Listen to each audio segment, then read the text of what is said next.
Selamat siang Pak David. Ya, Perkenalkan saya Shirley Waileruni dari Fakultas Hukum Universitas Pelita Harapan.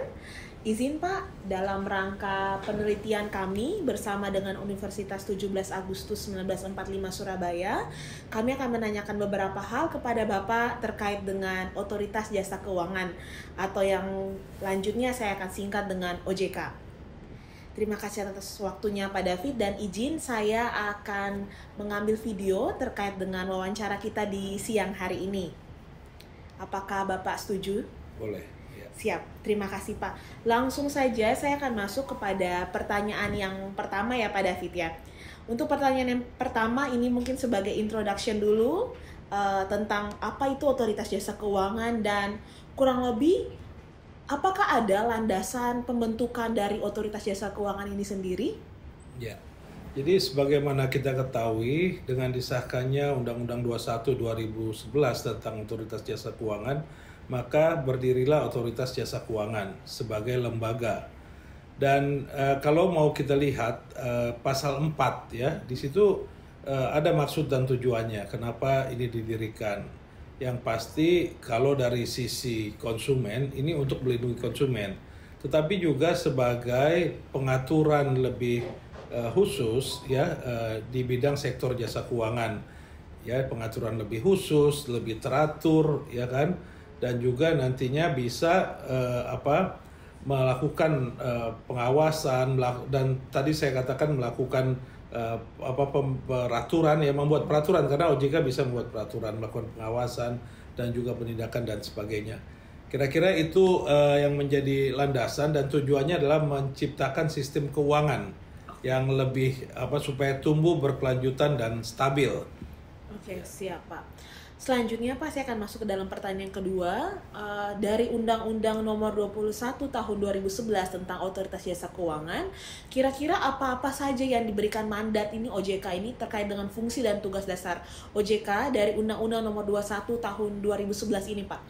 Yang pasti seperti saya sampaikan tadi, menyelenggarakan suatu sistem pengaturan ya agar bisa stabil ya, menjaga stabilitas. Dan selanjutnya juga bisa kita lihat bahwa ini akan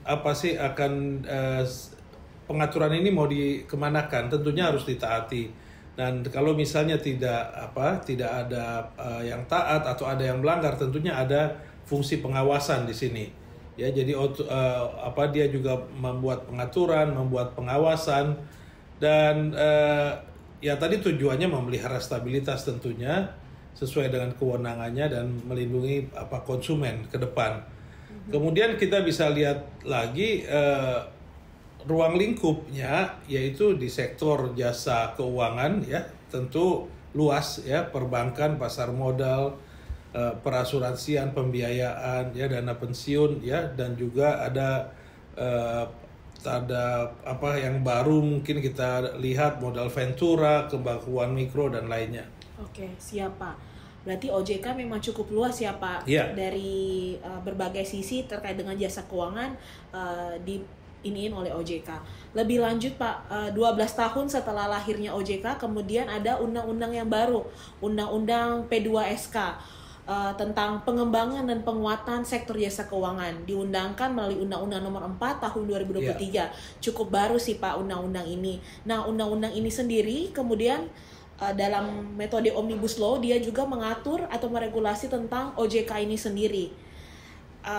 Izin mau bertanya Pak, bagaimana OJK ini hadir dan menjadi penyangga dalam kehidupan sektor perekonomian dan sektor keuangan pasca hadirnya Undang-Undang P2SK ini Pak? Sebenarnya ini adalah penguatan ya. Jadi Undang-Undang P2SK seperti kita ketahui itu mengatur banyak hal. Kalau saya tidak salah ratusan pasal ya. Benar. Dan diantaranya juga mengatur beberapa pasal-pasal di Undang-Undang OJK. Jadi sebenarnya ini penguatan bahwa OJK itu berfungsi sebagai pembentuk peraturan, berfungsi sebagai pelaksana peraturan ya, dalam hal ini pelaksana mengawasi apakah peraturan dilaksanakan, dan kemudian juga dia memonitoring, melakukan pengawasan, dan terakhir juga dia bisa melakukan penindakan. Dan tujuannya ya untuk, sekali lagi, kalau di N-nya itu adalah pelindungan konsumen, tetapi juga untuk menjaga stabilitas dari sektor jasa keuangan sendiri, dan tentunya sektor perekonomian. Dan sebagai penyangga, OJK hadir untuk mewujudkan sistem keuangan yang berkelanjutan, ya. Dan tadi saya katakan tujuannya adalah melindungi konsumen serta masyarakat. Konsumen artinya pihak-pihak individu yang telah menjadi nasabah, ya, atau konsumen dari lembaga jasa keuangan, dan juga masyarakat pada umumnya yang belum menjadi nasabah, belum terikat dengan lembaga jasa keuangan, agar terlindungi hak-haknya atau kepentingannya.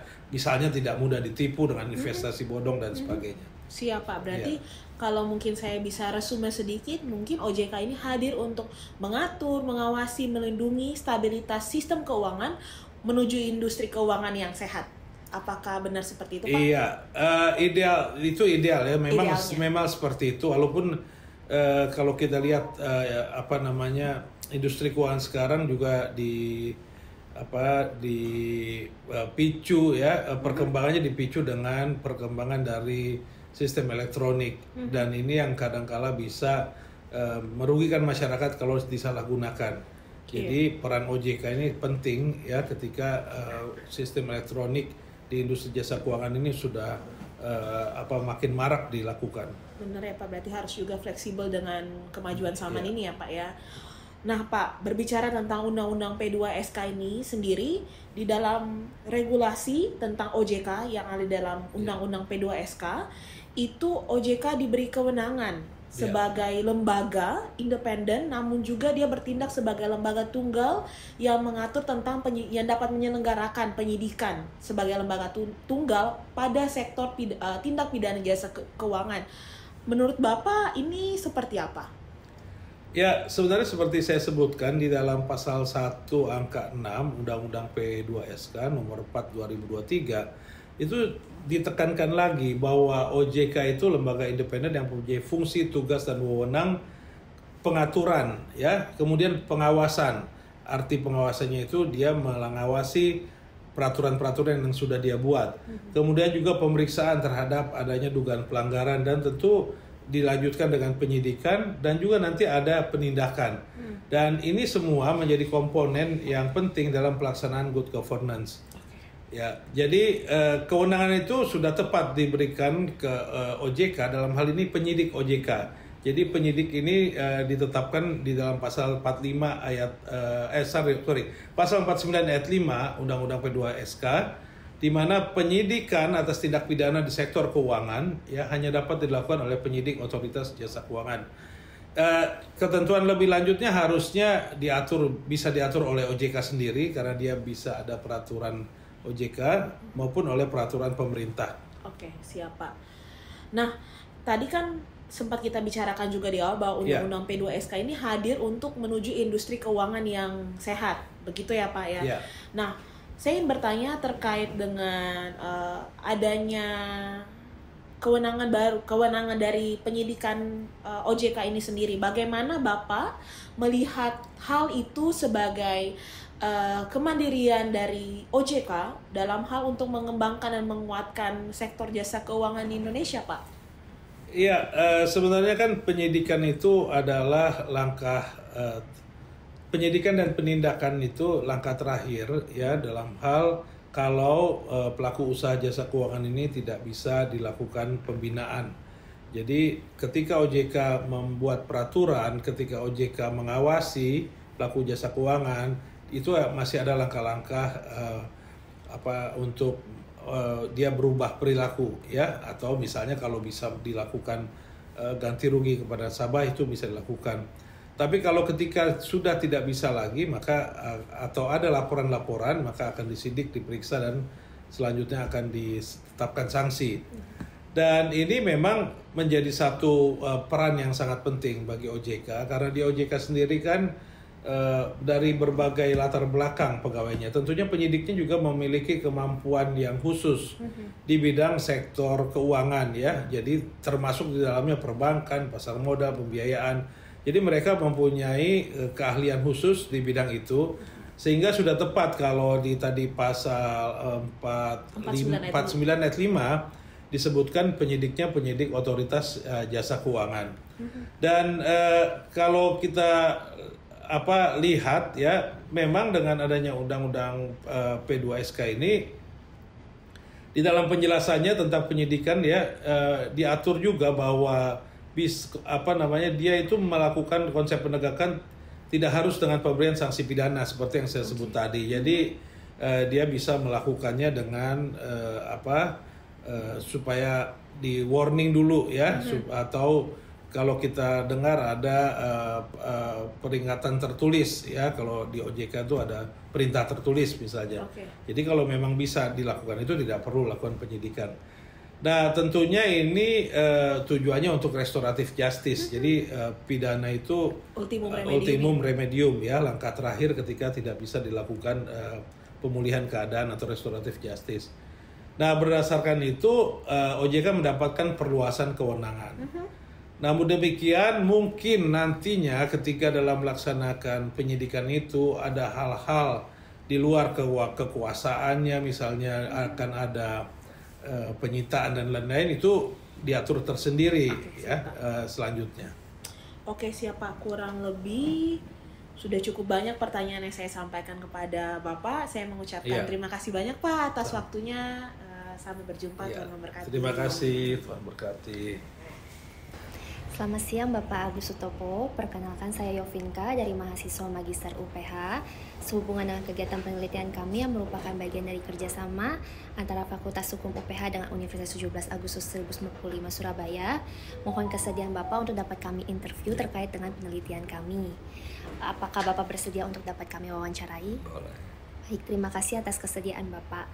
Pertama saya ingin bertanya mengenai sebagaimana kita ketahui bahwa OJK sebagai lembaga independen yang dibentuk oleh UU OJK, apakah dengan diundangkannya UU P2SK ini maka kemandirian dan hak imunitasnya yang menjadi terlalu luas dan malah menjadikan OJK sebagai lembaga independen yang untouchable? OJK sebagai satu lembaga SRO, Self Regulatory Organization, dia memang harus punya kewenangan yang luas.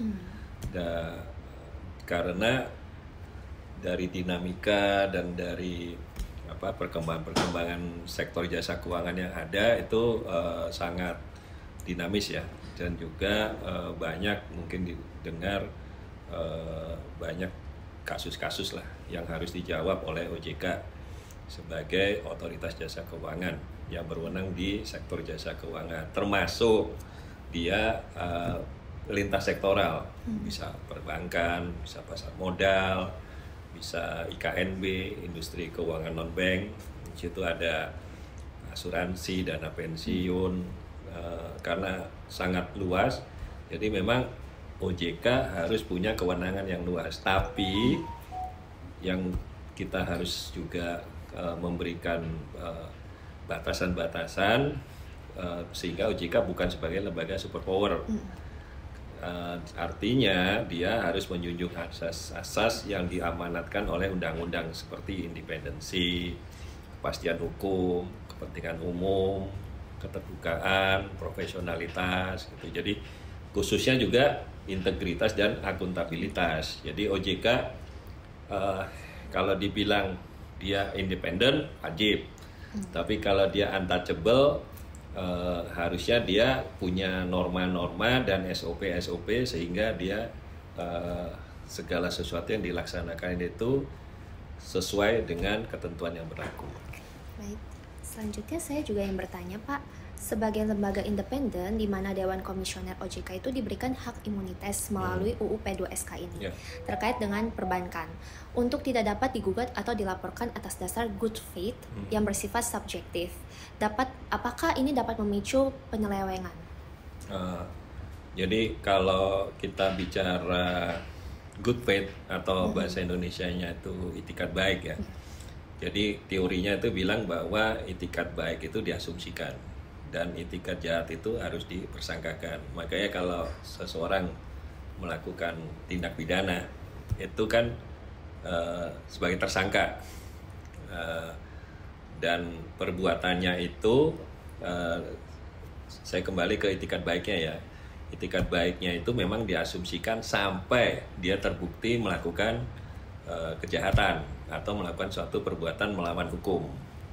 Nah, disitulah OJK punya rambu-rambu, termasuk di dalamnya Dewan Komisioner itu dipimpin oleh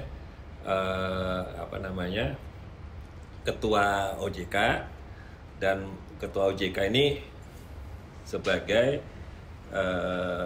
pimpinan di dalam dewannya itu mereka nggak pecah-pecah, tapi mereka kolektif kolegial. Nah, kenapa harus seperti itu? Supaya ada check and balance. Jadi satu dengan yang lain bisa saling mengingatkan, bisa saling memberikan pengawasan. Nah, selain memang diberikan kewenangan untuk memberikan pengawasan, tapi ada juga tapinya nih, tidak berarti dia bisa mengintervensi dari masing-masing kepala eksekutif. Nah, diharapkan dapat melakukan tugas dan fungsinya, dan dengan adanya check and balance tadi bisa meminimalisir penyelewengan dalam pelaksanaan tugas. Baik, Pak. Selanjutnya saya juga ingin bertanya, Pak, sebagaimana Bapak telah jelaskan sebelumnya, lalu bagaimana sih hubungan atau kaitannya OJK yang tadinya diberikan kekuasaan untuk penyelenggaraan penyidikan sebagai lembaga tunggal dalam sektor tindak pidana, jasa keuangan, serta OJK yang diberikan hak imunitas, itu bisa dapat memberikan pengembangan dalam sektor keuangan di Indonesia? Jadi ini ada hal yang menarik sih di dalam P2SK ini. Jadi OJK dalam hal ini untuk menjawab segala tantangan, jadi dia diberikan perluasan atau penguatan wewenang lah. Jadi tidak hanya kepada perseorangan, tapi juga terhadap korporasi. Tapi juga dia boleh melakukan sekarang ada namanya prinsip Unavia. Jadi dia bisa menentukan atau menetapkan untuk tidak melanjutkan atau melanjutkan penyidikan. Nah, kenapa? Karena satu kan dia harus bergerak cepat karena ekonomi ini kan cepat nih, kejahatan sektor jasa keuangan ini kan cepat. Jadi dia harus punya kewenangan lebih, dan dia punya kewenangan untuk lanjut atau tidak lanjut atas penyidikan. Nah, kenapa? Supaya kan tujuannya bukan cuma menghukum, tapi kan sebenarnya apakah ada efek sistemik terhadap ekonomi nasional. Jadi dia kalaupun tidak melanjutkan, ada syaratnya juga, harus mengembalikan kerugian. Jadi fungsi restoratif justice, pengembalian keadilan ini juga dikedepankan selain dari kepastian hukum. Nah, itu sebenarnya pengembangan dari nebis in idem. Unavia ini diharapkan bisa yang tadi itu mengembangkan sektor keuangan. Jadi bukan cuma menghukum, tapi juga merestore keadilan ini. Baik. Dalam rangka meminimalisir adanya penyelewengan atas tugas dan hak baru yang diberikan kepada OJK, perlukah adanya pembentukan lembaga pengawas sebagai sesuatu yang urgent? Itu jadi kan tadi saya udah bilang bahwa Dewan Komisioner itu kan kolektif kolegial, dia check and balance. Tapi di dalam Undang-Undang P2SK ini juga ada satu badan baru lagi nih, sebagai Badan Supervisi OJK, yang dia sebagai perpanjangan tanganan dari DPR untuk antara lain meningkatkan akuntabilitas dari OJK. Baik, Pak. Terakhir, saya bertanya, apakah ada saran dari Bapak yang dapat diberikan dalam menyikapi tugas dan hak baru yang diberikan kepada OJK? Apa ya? Sebenarnya OJK ini udah cukup banyak lah kewenangannya, udah cukup kuat lah. Ya saya sih mungkin kalau dibilang saran lebih ke harapan sih ya. Jadi OJK kami harapkan bisa melaksanakan kewenangannya secara efektif dan profesional, karena salah satunya adalah dia profesionalitas, sehingga harapan dibentuknya Undang-Undang OJK dan P2SK ini bisa tercapai dan ekonomi Indonesia makin resilient. Itu sih. Ya, baik.